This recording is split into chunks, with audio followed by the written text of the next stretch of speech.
రైతు సోదరులకు నమస్తే. నేను నందకుమార్, మీరు చూస్తున్నారు తెలుగు రైతు సావాసం. ప్రస్తుతం ఈరోజు మనం ఉన్నాం సిద్ధరాజయ్య గారితో. వీరిది సబితం గ్రామం, పెద్దపల్లి జిల్లా, పెద్దపల్లి మండలం. వీరు దాదాపుగా 2 సంవత్సరాల నుంచి ఫామ్ ఆయిల్ తోట సాగు చేస్తూ ఉన్నారు.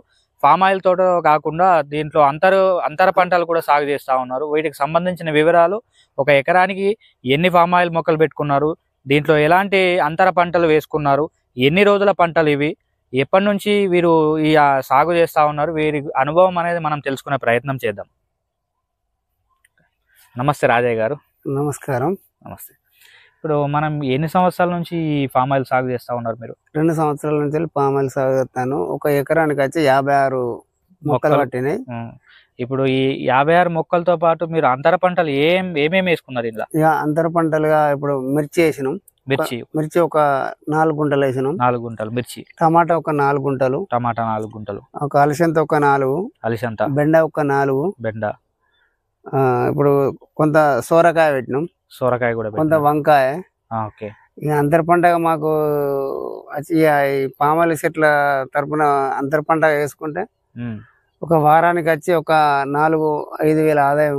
అంటే కూరగాయల పంట అమ్ముకోవడానికి పంట. అంటే ఇవి ఒక 4-5 నెలల పంటలు. 90 నుంచి 100 రోజుల పంటలు ఇవి. ఒక 4 గుంటలు క్యాబేజీ పెట్టినాం. ఇక దానికి మనకు 3 నెలల 90 రోజుల పంటలలో మనకు చిల్లకి పామాయిల్ పెట్టిన దానికి లాస్ కాకుండా అంతర పంటగా మనం కొంత ఆదాయం పొందుతున్నాం. ఇంకొక 2 సంవత్సరాలు అయితే ఈ పామాయిల్ కూడా చేతికి రావచ్చు. అంటే మనకు ఫామ్ ఆయిల్ తోట మనం నాటినప్పటి నుంచి ఎన్ని సంవత్సరాలకి మనం హార్వెస్టింగ్ చేసుకోవచ్చు? ఎన్ని సంవత్సరాల నుంచి మనకు లాభాలు తీసుకొచ్చే అవకాశం ఉంటుంది? వాళ్ళు 3 సంవత్సరాలు చెప్పారు కానీ 3.5 సంవత్సరాలు పట్టచ్చు. అంటే 3.5 అంటే దగ్గర 4 సంవత్సరాలు పట్టచ్చు. అయితే ఇప్పటికి వచ్చి గెలలు వచ్చినాయి, తీసేస్తాను. గెలలు ఇప్పటికి వచ్చినాయి. అయితే ఇంకొక మళ్ళీ నెక్స్ట్ ఇయర్ నుంచి ఉంచాలి అనే దాని మీద ఇప్పుడు అందాక మనం లాస్ కాకుండా ఇప్పుడు అంతర పంటలకు మనకు ఇంకా మామూలుగా పత్తి పెట్టుకున్న దానికన్నా ఎక్కువనే ఆదాయం ఉన్నది. ఎందుకంటే డ్రిప్ ఉన్నది కాబట్టి మనకు మల్చింగ్ పేపర్ వేసుకుంటాను.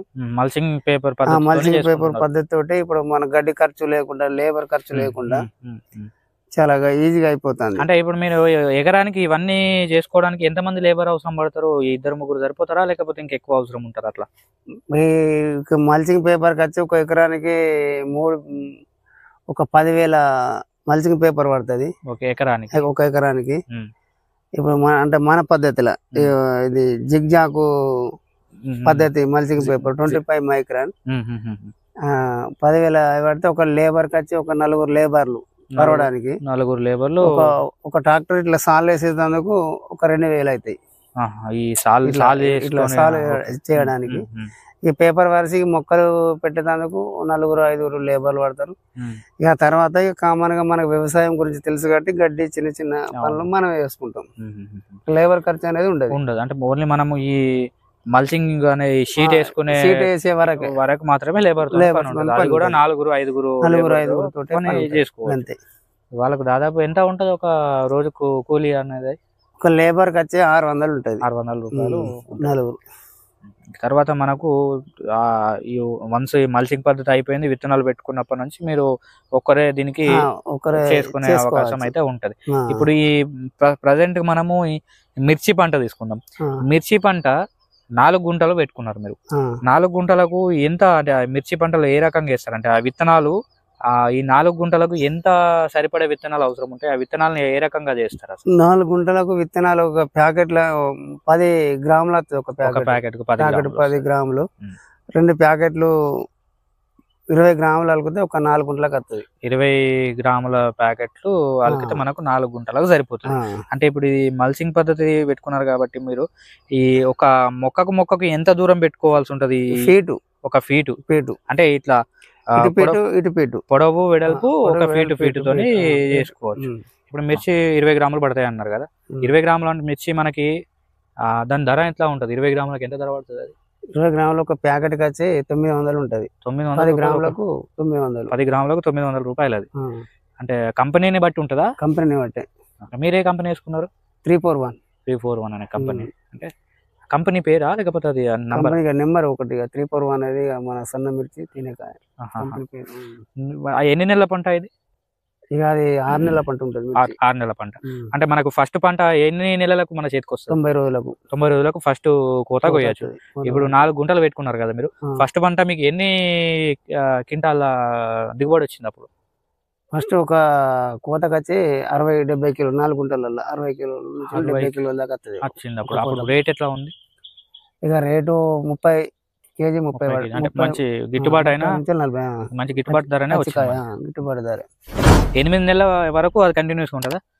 కంటిన్యూ అంటే ఇప్పుడు మనం 4 రోజులకు ఒక 60-70 కిలోలు తీయచ్చు. అంటే ఎప్పుడు ఈ 4 నెలల తర్వాత వారంలో 2 సార్లు. అదే 4 నెలలు అయిపోయిన తర్వాత మనం ఫస్ట్ మొదటి కోత కోసిన తర్వాత 4 నుంచి వారం రోజుల మధ్యలో ప్రతి వారానికి ఒకసారి, వారానికి 2 సార్లు తీయచ్చు. అప్పుడు ప్రతి వారానికి 2 సార్లు తీసినప్పుడు ఎంత వచ్చే అవకాశం ఉంటుంది? 50 నుంచి వెళ్ళి 60 రావచ్చు. కొంచెం ఏమైనా ప్రాబ్లం లేకపోతే 70 కిలోల దాకా కూడా రావచ్చు. అంటే అది ఎప్పటి వరకు వెళ్తా ఉంటది అట్లా? అట్లా ఒక 60-70 రోజుల దాకా వెళ్తుంది. 2 నెలల దాకా. 4, 5, 6 నెలలు. 6 నెలల తర్వాత ఇక తక్కువ 10 కిలోలు, 20 కిలోలు, 30 కిలోలు అట్లా. ఓకే. సో అంటే నార్మల్ గా వేరే పంటలతో పోల్చుకుంటే అది నయమేమో కదా? అది నయమే, కానీ ఇక కొంచెం ఇట్లా వాతావరణం అనుకూలించాలి మిర్చికి. వాతావరణం అనుకూలించితే బాగుంటది. ఓకే సరే. తర్వాత మనకు దాంతో పాటుగా మనం క్యాబేజీ కూడా వేసినట్టు. క్యాబేజీ, కాలీఫ్లవర్, ఇది క్యాబేజీ అనేది ఎట్లా మీరు ఎంత దీన్ని ఎట్లా నాటుకోవాలి? ఇవి 2 ఫీట్లకు ఒకటి మొక్క, ఫీటుకు ఒకటి దోస పెట్టినాం. ఫీట్కి ఒకటి దోస, 2 ఫీట్లకు ఒక దోస. ఇప్పుడు ఇట్లా జిగ్జాక్ ఉంటాయి కదా ఇవి. అవును. జిగ్జాక్ లో ఒకటి దోస, ఒకటి క్యాబేజీ. ఒకటి దోస, ఒకటి క్యాబేజీ పెట్టిన. దోస పంట అయిపోయింది. దోస పంట క్లోజ్ అయింది. దోస పంట అయిపోయింది. ఇప్పుడు క్యాబేజీ ఉన్నది. ఆల్మోస్ట్ అయిపోయింది. 4 గుంటలలో 600 మొక్కలు పెట్టినాయి క్యాబేజీ. 4 గుంటలకు 600 మొక్కలు. 6 లైన్లు వచ్చినాయి. 5 లైన్లు 120 తోటి. 60 తోటి ఒక లైన్ కి 120 మొక్కలు పట్టినాయి. 120 ఎకరం పొడుగు. అయితే 4 గుంటల్లో. ఎంతమందిగా మన ఇప్పుడు ఉదాహరణకు 10 వేసుకున్నా గానీ ఒక గడ్డకు 10 రూపాయలు వేసుకున్నా గానీ ఎంత పడితే 600 × 10 6,000. మనకు దోసకాయకు వచ్చి 10,000. అంటే ఎన్ని రోజులకు?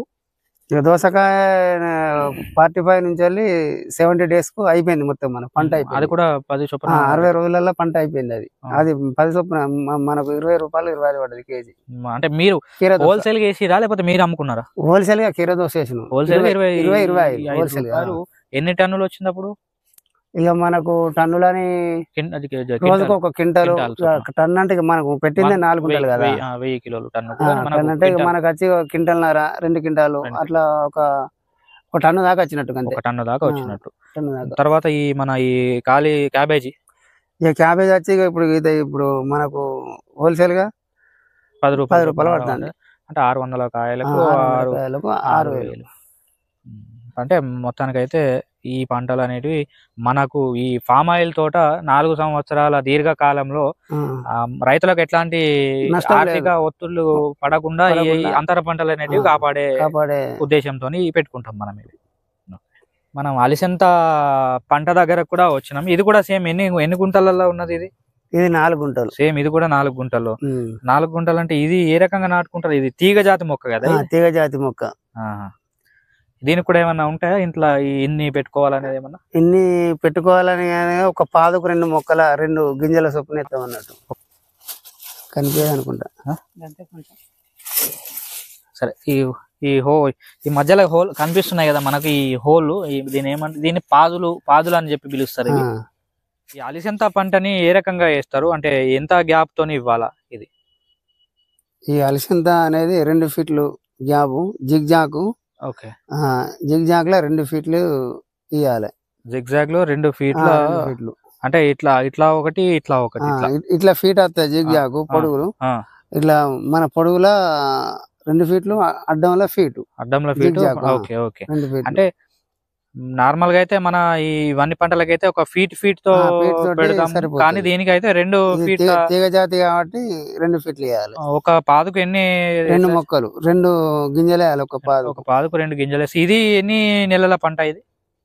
ఇది 90 నుంచి వెళ్ళి 120 రోజులు ఉంటుంది. 90 నుంచి 120 రోజుల దాకా ఉంటది.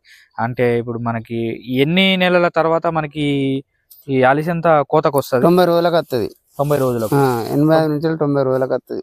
90 రోజులకు వస్తుంది. 90 నుంచి అంటే తర్వాత మళ్ళీ 90 రోజుల నుంచి మనకు 60 రోజుల దాకా అతనే ఉంటది. అంటే ఎట్లా వారం వారం వస్తారా ఇది కూడా, లేదంటే వారం వారానికి 3 సార్లు కటింగ్ ఉంటుంది. వారానికి 3 సార్లు కటింగ్ చేస్తారు. వారానికి 3 సార్లు. ఇప్పుడు మనకి మొదటి కోత ఎన్ని కిలోలు ఎన్ని క్వింటాల దిగుబడి వస్తుంది వారానికి? అంటే ఒక రోజుకి వచ్చి 30, ఇప్పుడు 4 క్వింటాల 30 నుంచి 40 కేజీలు వస్తుంది వారానికి. ఒక రోజుకి 25 నుంచి 30, 35 ఇట్లా వస్తుంది. అంటే క్వింటల్ వస్తుంది వారానికి. క్వింటల్ వస్తుంది. అంటే 2 రోజులకు ఒకసారి కోస్తారు. క్వింటల్ అంటే ఇప్పుడు మనకు ధర ఎట్లా ఉంది ఇది? ఇప్పుడు ధర 20, ఒక్కొక్క రోజు 20 పడుతుంది, 25 పడుతుంది. హోల్సేల్ లో పడుతుంది. అంటే అన్ని ప్రస్తుతానికి అయితే అన్నింటి ధరలు అయితే మంచిగానే ఉన్నాయి. మనం ఇంకొకటి ఏంటంటే టమాటా విషయానికి వస్తే, టమాటా 4-5 టమాటా ధర కూడా తగ్గిపోయింది. ఇప్పుడు టమాటా అంటే టమాటాను కూడా ఎట్లా నాటుకుంటారు, ఏ రకంగా? సేమ్ ఫీట్ టమాటా ఇప్పుడు అలసంత లాగానే సేమ్ 2 పొడుగుల 2 ఫీట్లు, ఇట్లా అడ్డంలో ఫీటు. అది కూడా ఒక కొంచెం తీగ జాతి లెక్కనే కింద పడిపోతుంది. ఓకే. ఇంకొకటి మనకి దీనికి నీటి సదుపాయం ఎట్లా చేస్తున్నారు మరి? నీటి సదుపాయం లోపలికి వెళ్ళే డ్రిప్ సిస్టమ్ తోటే. ఏది మల్చింగ్ పేపర్ వేసుకునే ముందే మనకు మల్చింగ్ పేపర్ వేయక ముందే ఫస్ట్ పైపులు వేసి, ఇట్లా పైపులు వేసిన తర్వాత మీద మల్చింగ్ చేసి తడిపి మొక్కలు పెట్టుడు. మొక్కలు పెడతారు. ఇప్పుడు డ్రిప్ సిస్టానికి అంటే ఎట్లా, ఎంత ఖర్చు వచ్చింది సుమారుగా మీకు ఇదంతా? ఈ ఎకరానికి ఇవన్నీ చేయాలనుకుంటే ఎంత ఖర్చు వస్తుంది? మనం మొక్కలు డ్రిప్ కు ఎంత ఖర్చు వస్తుంది ప్రస్తుతం? ఇక డ్రిప్ కు అంటే మన పామాయిల్ తరపున సబ్సిడీ వచ్చింది. ఇప్పుడు మనకు ఇట్లా వచ్చే ఒక ఎకరానికి ఒక మల్చింగ్ పేపర్ కు ఈ పైపులకు 20,000 ఖర్చు వచ్చింది. పైపులకు మల్చింగ్ పేపర్ కు. ఇవి మల్చింగ్ పేపర్ కూడా మన హార్టికల్చర్ నుంచి వెళ్ళి సబ్సిడీ ఉన్నది మాకు. మల్చింగ్ పేపర్ కూడా అంటే ఎంత మనం తెచ్చుకుంటాం? ఒక 40%. అంటే ఇప్పుడు 10,000 పెట్టినామంటే ఒక మనకు 4,500 అట్లా మళ్ళీ మనకు సబ్సిడీ ఉంటుంది. అంటే అది వాళ్ళు చూపించిన దగ్గరకు వెళ్ళి తీసుకొచ్చుకోవాలా? మనకు ఎక్కడైనా మంచి బిల్లు తీసుకోవాలి. 25 మైక్రో మనకు నచ్చిన కవర్, అది మనకు ఆ డిపార్ట్మెంట్ వాళ్ళకి బిల్ పెట్టుకుంటే సబ్సిడీ ఇస్తారు. ఇప్పుడు మనకి డ్రిప్, మన ఫామ్ ఆయిల్ తోట ఉంది, ఫామ్ ఆయిల్ కూడా డ్రిప్ సిస్టమ్ ఇవ్వాల్సిందేనా? పామ్ ఆయిల్ కూడా డ్రిప్ ఇవ్వాల్సిందే. వాళ్ళే ఇస్తారు పామ్ ఆయిల్ కు. పామ్ ఆయిల్ కు పైపులు వాళ్ళే ఫామ్ ఆయిల్ కు ఇస్తారు. మనకి ఎక్స్ట్రా మనకు ఆ సబ్సిడీ. ఇవి మన కూరగాయలకు మాత్రం మనమే సొంతంగా కొనుక్కోవాలి. 800 మీటర్లకు ఇట్లా మామూలు 2,000 పడుతుంది ఒక బెండలు. 800 మీటర్ల పొడవు, ఎంత మీటర్ వెడల్పు ఉంటుందా? 1.5 వెడల్పు. ఇట్లా పైపు ఇట్లా 800 మీటర్ల పైపు 2,000 పడుతుంది. అంటే దీనికి వచ్చి ఒక ఎకరానికి 10,000. 5 బెండాలు అయితే ఒక ఎకరానికి వస్తాయి. 5 బెండలు అయితే ఒక ఎకరానికి వస్తుంది. ఇప్పుడు మనకు ఈ అంతర పంట వేసుకుంటే ఏం లాభం ఉంటుంది, వేసుకోకపోతే ఎట్లా ఉంటుంది? ఇప్పుడు నాకు అంతర పంట వేసుకోకపోతే కొంతమంది ఏమంటున్నారంటే, ఈ చెట్లు మనం పెట్టుకున్న ఏవైతే ఫామ్ ఆయిల్ చెట్లు ఉన్నాయి కదా, తొందరగా పెరుగుతాయి అనే విషయం కూడా చెప్తా ఉన్నారు. ఇప్పుడు దానికి దీనికి ఏం తేడా ఉంటుంది అట్లా మీరు గమనించింది? మేము గమనించింది ఏంటంటే, ఇప్పుడు అంతర పంట వేయకపోతే ఇంట్రెస్ట్ కూడా చెట్లను, పామాయిల్ చెట్లను సరే చూద్దాంలే అనిపిస్తుంది. ఇప్పుడు అంతర పంట వేసుకున్నాం కాబట్టి ప్రతిరోజు ఇడికి వస్తాం, చెట్టుకి ఏమైంది, నీళ్ళు ఎంత అవసరం ఉన్నాయి, ఏమన్నా పురుగు తగిలిందని చూడొచ్చు. అదేగా అట్టిగా పెట్టి పెట్టినాం అనుకో, ఏ చెట్టుకు పురుగు తగిలిందో తిరగం, అంతా తిరగం, ఏదో అట్లా వస్తాం, ఇట్లా చూస్తాం. పురుగు తినేది పురుగు తినిపోతుంది, ఉల్లారిపోతుంది. ఇప్పుడు దీంట్లో తోట వేసినాం అనుకో, క్లియర్ గా తోట కోసం తిరుగుతాం.